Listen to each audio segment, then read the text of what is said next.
In the annals of medieval European history, the name William Wallace stands out as a symbol of defiance, bravery, and the painful price of freedom.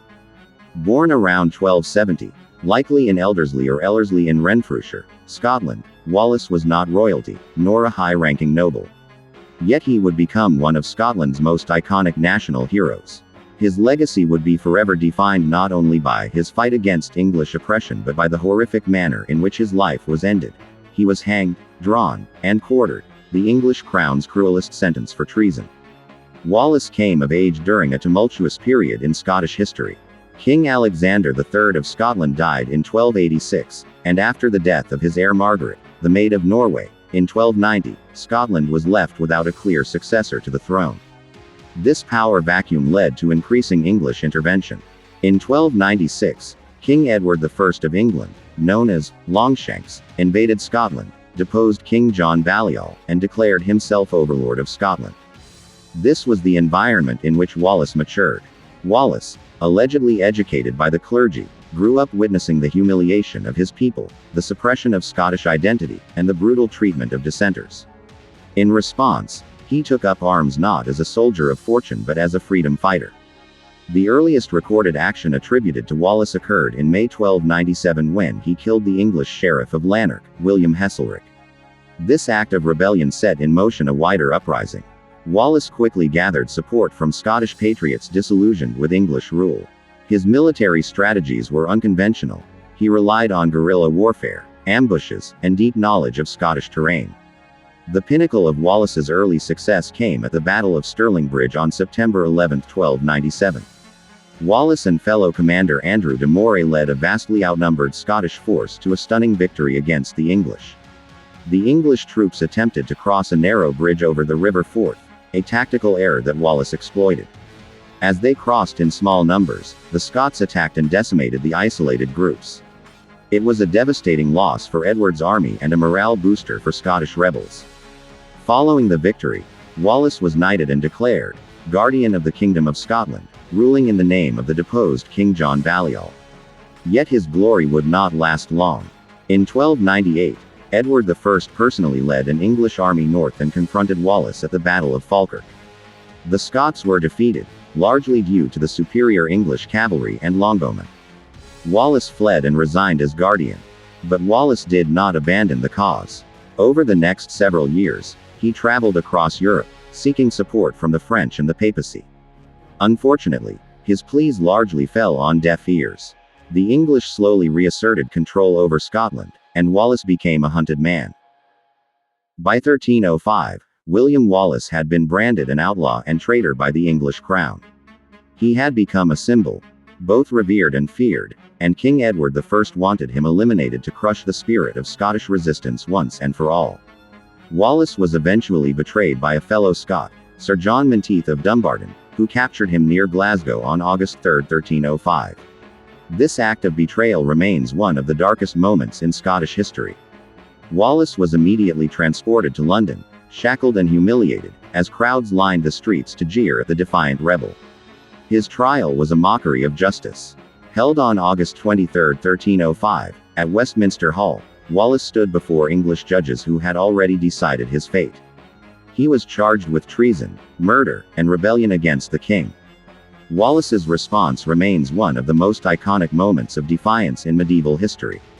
He did not deny his actions. In fact, he boldly declared that he could not be guilty of treason, as he had never sworn allegiance to Edward I. To Wallace, Edward was an oppressor, not a sovereign. This bold claim only further enraged the court, and his execution was ordered. But this would not be an ordinary execution. No. The sentence was hanging, drawing, and quartering, a punishment reserved for traitors, designed not only to kill but to utterly degrade and terrorize. The sentence was as follows. 1. He would be dragged through the streets of London on a wooden hurdle, tied down and humiliated for hours.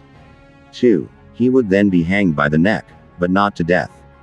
Just to the brink of unconsciousness. 3. He would be disemboweled and emasculated while still alive. 4. His organs would be burned before him.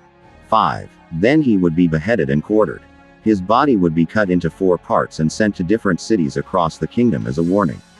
This was a public performance of cruelty, carefully orchestrated to send a message to all would-be rebels. On the fateful day, William Wallace was bound to a wooden hurdle and dragged for nearly 4 miles through the filthy, crowded streets of London from the Tower to Smithfield. Spectators screamed insults and pelted him with stones, but Wallace remained composed.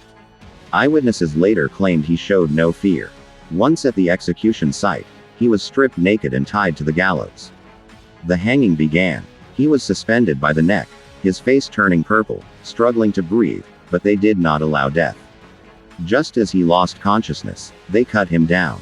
Then came the second stage of the execution: disembowelment and castration. Still semi-conscious, Wallace was laid on a table.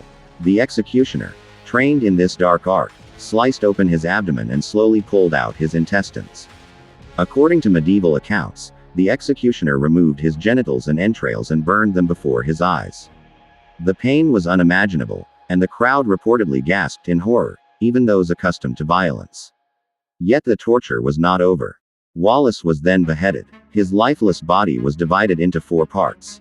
His head was mounted on a pike on London Bridge as a grim trophy. His limbs were dispatched to Newcastle, Berwick, Stirling, and Perth, cities symbolic of the resistance he had led. This brutal method of execution, called hanged, drawn and quartered, was used sparingly, precisely because of its horror. Wallace's death was one of the earliest and most public examples of this punishment. But in trying to destroy a symbol, Edward I created a legend. Wallace's martyrdom became a rallying cry. Far from quelling rebellion, it fueled Scottish resistance.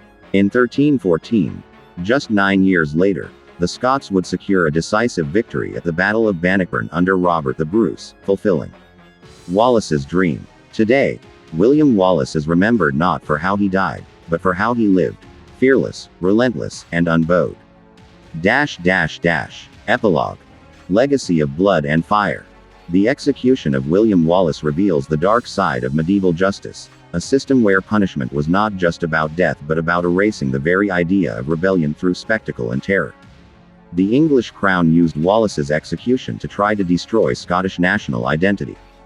But they failed. Centuries later, Wallace lives on, in stone statues, in historical writings, and in the hearts of those who value freedom above all else.